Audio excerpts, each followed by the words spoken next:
Hello, my name is Stephen Mehler, and I am what is classified as an alternative Egyptologist for almost 50 years.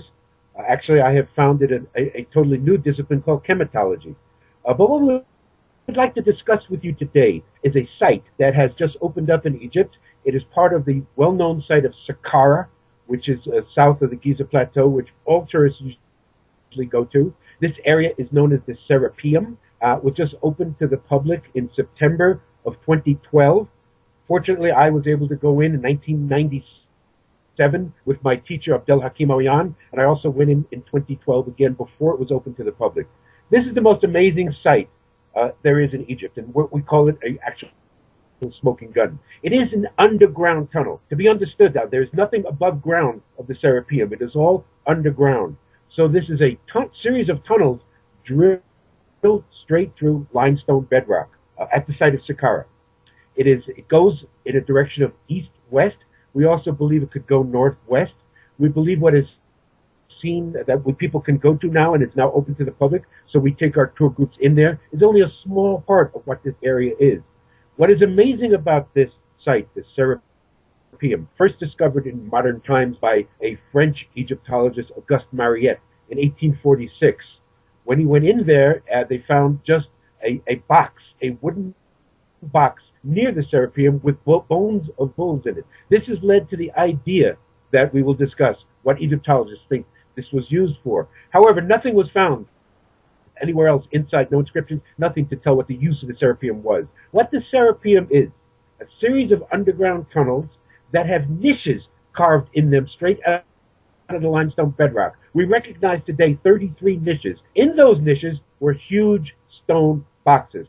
We can see 27 boxes today. Most of them are extant, some are broken into pieces. These boxes were made out of rose granite, gray granite, black granite, basalt, and one of limestone. They are huge. They are some 10 feet tall, 15 feet wide, long, estimated to weigh anywhere between 70 to 100 tons, with a lid on top, completely hollowed out. Now, the uniqueness here is that our good friend and colleague Christopher Dunn, engineer, has gone in there and measured some of the tolerances.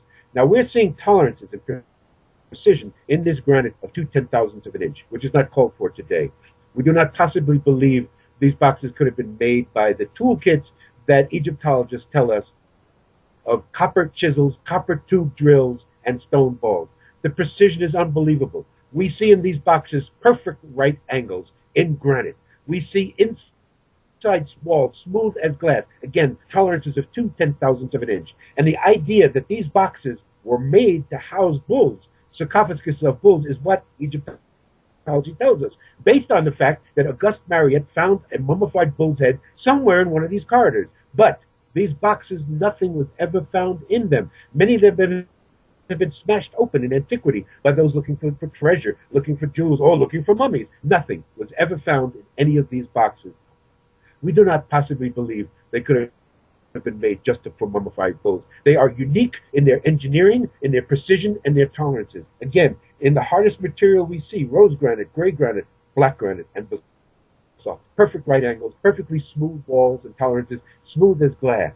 So we invite everyone to come with us on our tours to look at this particularly unique site. We believe it is a smoking gun, a gun which defies all the theories of Egyptology, that this was a crude civilization using copper chisels and stone balls to work in granite, which is impossible. Cannot be done. Again, we have engineers all around the world who have observed this with us and look at the tolerances, look at the precision, and impossible. In fact, we find that most of these boxes did not have any inscriptions on them. Now, if they were prepared for bulls, there would have been inscriptions on every one of the boxes. There are only inscriptions on a few of the boxes.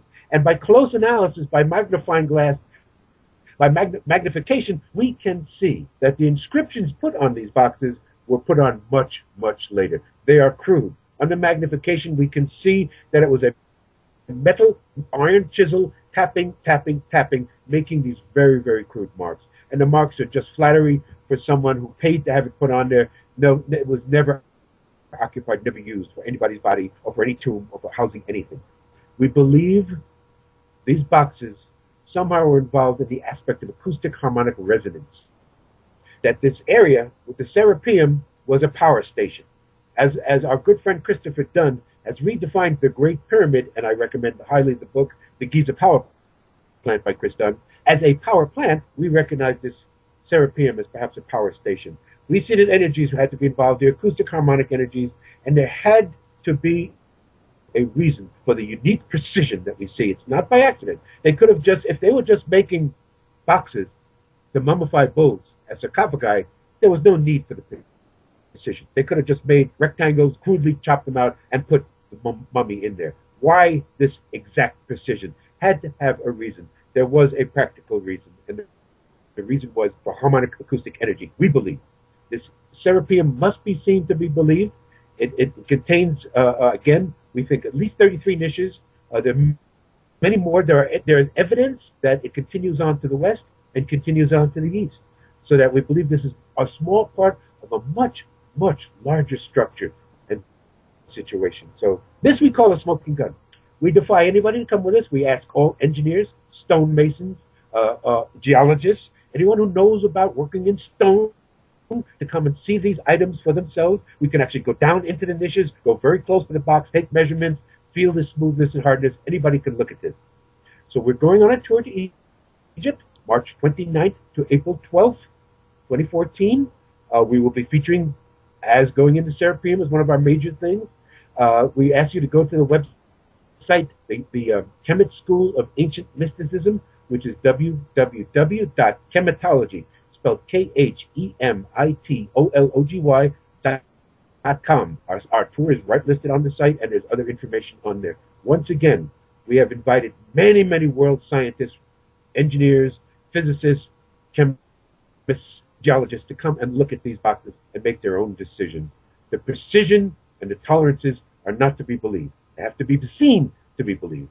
In 2/10,000ths of an inch in the hardest stones on this planet. And we believe only the highly advanced, sophisticated machining and engineering could have accomplished this. And so we invite all to come with us. Now being open to the public, all other tour groups can come in, but it's unique to go with our tour group, the Kemet School of Ancient Mysticism, which features my teacher's dear son, Yusuf Awiyan, who is a master stonemason carver himself, really knows stone, and is a master chematologist. No one explains this better than we do. And so we invite all to come to Egypt, March 29th, March 30th through April 12th, and we will feature going into Serapeum as one of the major events of our tour. We invite all to come and look at these pictures, look at these ideas, and make comments. How do you think this possibly could have been done? Come on tour with us and find out.